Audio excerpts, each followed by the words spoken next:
Hey, what's going on, guys? It's Trevito, and we are back again with an updated Raiden Shogun guide.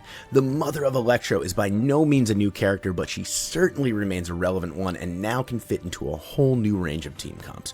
From pulling a sword out of her naughty places to absolutely dominating the enemy, Raiden Shogun has held a warm place in our hearts. In this guide, I will discuss her talents, constellations, weapons, artifacts, team comps, and rotations.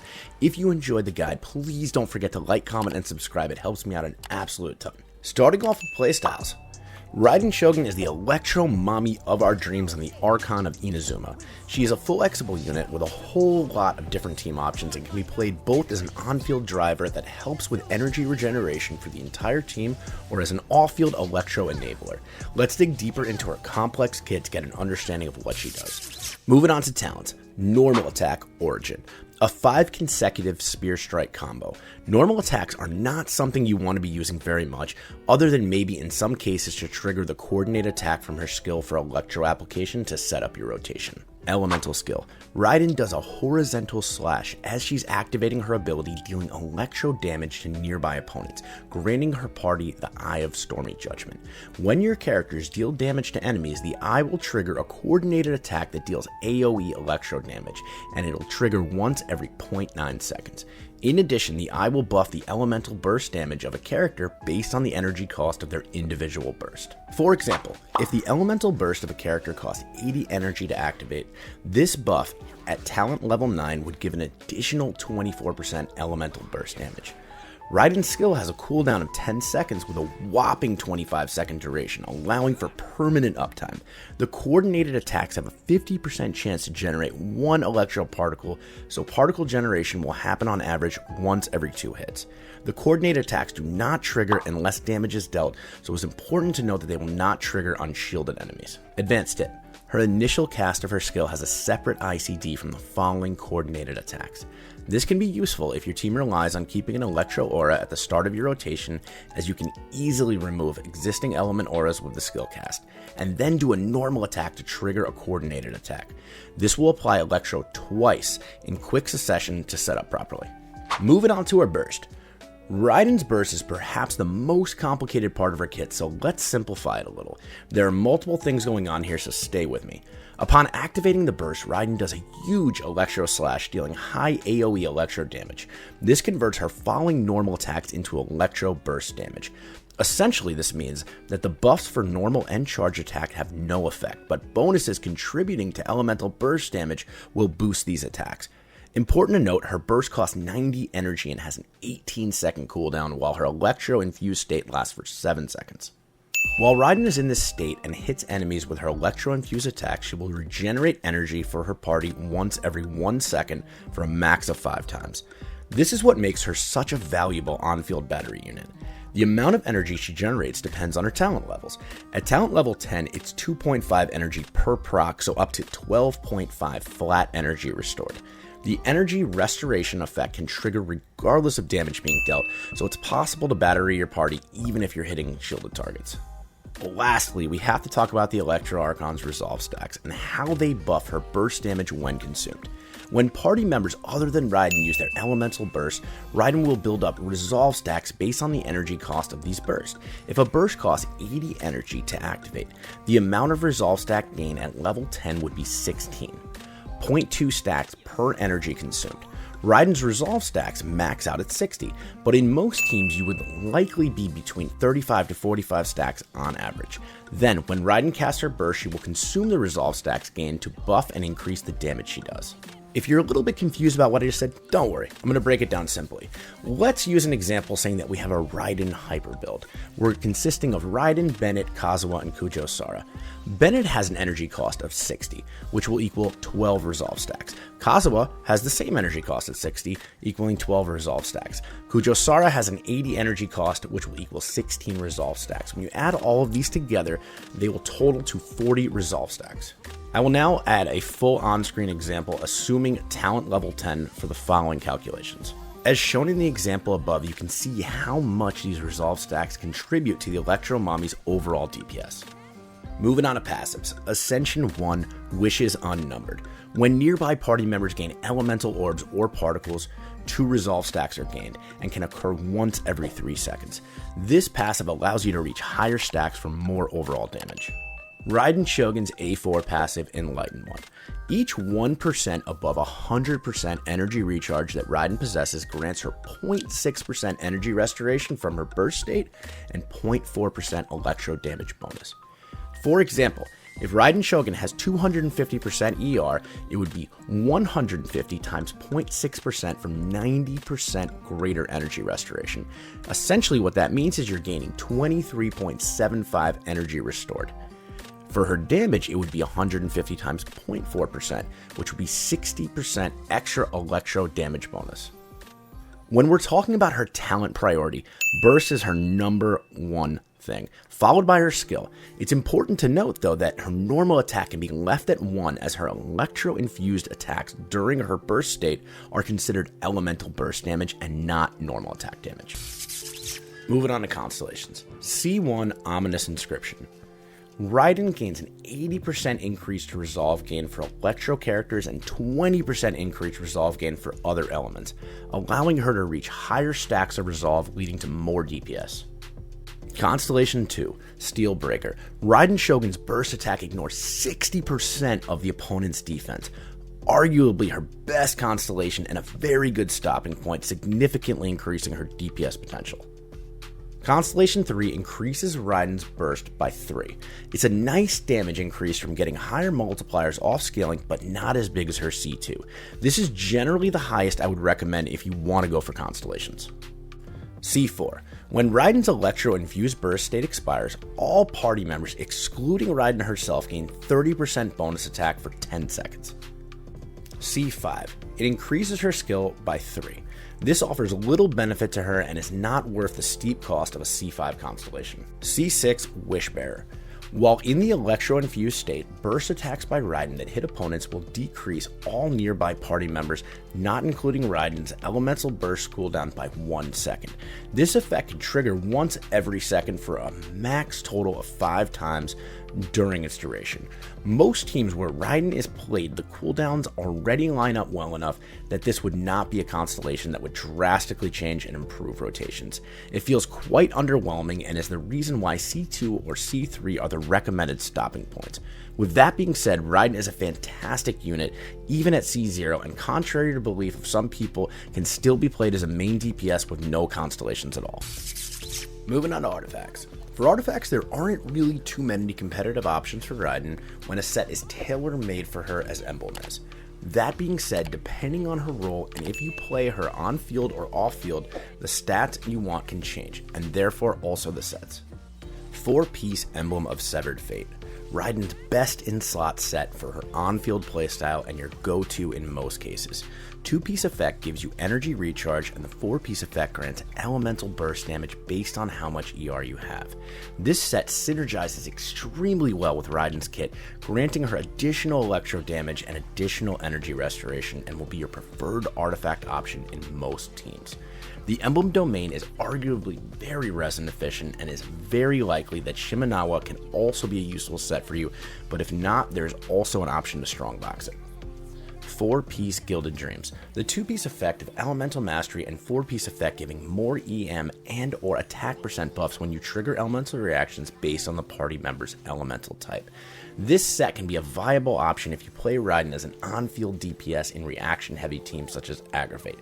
Emblem of Severed Fate will still be the preferred artifact set though, but if you lack options and want a player in a reaction team, then Gilded can work well. However, if you play Raiden as an off-field Hyperbloom trigger, Gilded is one of the best sets options you can go for. 4-piece Hunter. The 2-piece effect offers normal and charge attack bonus, while the 4-piece effect offers stacking crit rate, which increases when HP changes. If you play Raiden with Farina, this becomes a viable option. However, this set will still lose out in value to Emblem, even in a Farina team. It's important to note the 2-piece effect will not benefit Raiden, as her burst damage is not based off of normal attack. 4-piece Noblesse. The 2-piece effect offers elemental burst damage, and the 4-piece effect is increasing your party's attack percent after casting burst. This set helps her damage and team buffing capabilities and can work as a temporary placeholder set while you're farming for 4-piece Emblem. It will be considerably weaker overall compared to Emblem though. Two-piece. Any two-piece combination of electro damage, attack percent, ER, or burst damage will suffice as temporary artifacts while you farm for your 4-piece emblem set. With the introduction of Dendro, we've got an entirely new playstyle to play Raiden Shogun as an off-field Hyperbloom. If you want to play her as your Hyperbloom trigger from off-field, you really only use her skill for the coordinated electro attacks to hit Dendro seeds. Thus, you typically only cast her skill and swap off, negating the need for any stats other than Elemental Mastery, since Hyperbloom damage scales strictly off your character's level plus EM. The sets you can consider using for such a playstyle are 4-piece Flower of Paradise Lost, 4-piece Gilded Dreams, or a 2-piece set where it's Elemental Mastery and Elemental Mastery. An important question, energy recharge or attack sands? First of all, you need to make sure you have sufficient energy recharge to burst every rotation. If not, then obviously you'll prefer an ER sands. Second consideration would be what weapon you're using. If you have her signature weapon, Engulfing Lightning, you should most likely choose the energy recharge sands regardless, as you will gain additional attack based off ER from the weapon's passive. If you can get sufficient energy recharge from substats, weapon, and other sources combined, but you don't use Engulfing, attack sands will likely be a better option. The next important question is Electro or Attack Goblet. This is a hard choice, and will depend on multiple factors. What weapon you use, what your substats are, what team you play in, and what buffs you have. Let's try to break it down a little. With Engulfing Lightning, you get a lot of attack percent from its passive already, so electro damage will yield better results. Without Engulfing Lightning, the damage between attack and Electro Goblet is comparable, but electro damage will be slightly better if you have two goblets with comparable stats. If not, then obviously choose the one with better substats.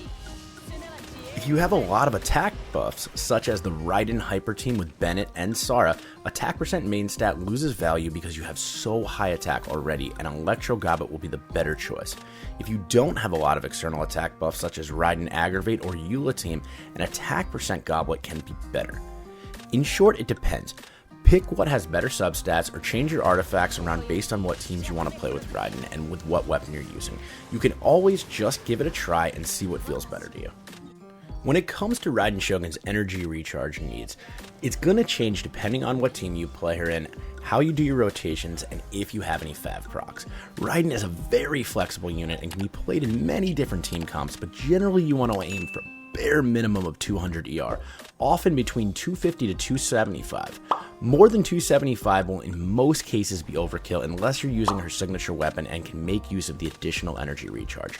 I do not recommend going past 300 even on Engulfing Lightning, as that is the upper threshold for 4-piece emblem set passive and you likely will be sacrificing other offensive stats for it.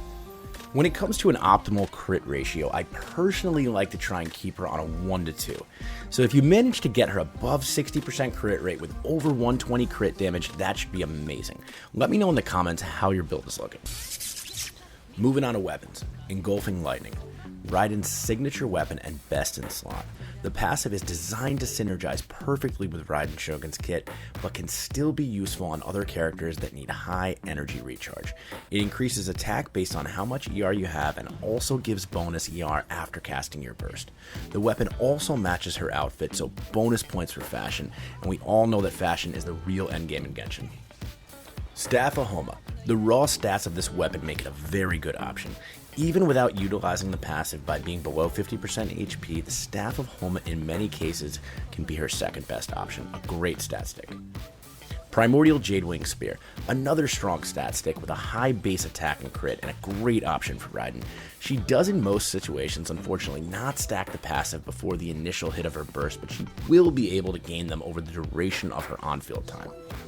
Calamity Queller. This weapon might be a surprise to see on this list, but Raiden is actually one of the few characters that can get solid value out of its passive. You typically cast her skill first, swap to the rest of your team to set up her Raiden to take on field again, and this synergizes well with Calamity Queller's passive of attack percent each second after casting skill. The extremely high base attack is also nothing to scoff at. The Catch R5, an amazing weapon with valuable passive that feels made for Raiden. It's a 4-star weapon that you can get for free and does comparable damage to the 5-star option she has. The only downside might be that you have multiple characters that want this weapon. Enough said, go fish for one if you don't have it already. Skyward Spine. This is a standard banner 5-star weapon that has better base stats than the catch, but a worse passive. Raiden cannot trigger parts of the passive in her burst as it requires a normal attack, and her attacks during the Electro infusion are considered elemental burst damage. The attack speed, however, can be useful and can let you do some combos that you normally would not be able to perform, which can situationally make this a better option than the above mentioned 4-star weapon. Dragon's Bane, Raiden's go-to option if you're playing her as an EM or off-field character. It has the highest amount of EM any polearm can give, and as you only really care about elemental mastery for Raiden in those teams, there's no better option. While this is a big list of weapons, Raiden additionally can work with weapons such as Wavebreaker's Fin, Deathmatch, and Favonius Lance. I do not recommend these as much as the previous mentioned ones, but they are viable options if you do have them. Moving on to team comps, Raiden Shogun is a very flexible unit with a ton of team options. I will talk about some of the teams I enjoy playing her in and some of the most used ones. Raiden National or Rational. This team consists of Raiden, Xingqiu, Bennett, and Xiangling, a very strong variation of the classic National team.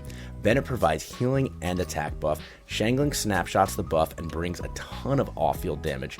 Xingqiu brings even more off-field damage, some defensive utility, and lets Xiangling vape her hits, while Raiden will drive the team, causing a variety of electro charge and overload reactions, as well as battery these energy-hungry units and contribute a lot of damage herself. Very fun, very strong, not very 5-star reliant at all, and a team you should definitely try out if you haven't already. Raiden Aggravate. This team consists of Raiden, Sucrose or Kazuha, a Dendro unit, and Fischl. One of my favorite Raiden teams as of recently, my go-to variation uses Yao Yao or Baiju to fill the Dendro slot and also consolidates your healer role. You can also play it with Nihida and then slot in either Jean for your animal unit or be an absolute gamer and run a team with no healer. EM gains value in a reaction-based team like Aggravate, so some EM substats or even in some cases going EM stands could be beneficial to the team's damage. Would recommend trying it out. Raiden Hyper. This team consists of Raiden, Bennett, Kazuha, and Kujosara. This team is focused solely around buffing Raiden's damage. It does not have as high damage potential overall as other teams mentioned, but your Raiden Shogun will really pop off when all possible buffs are applied under her.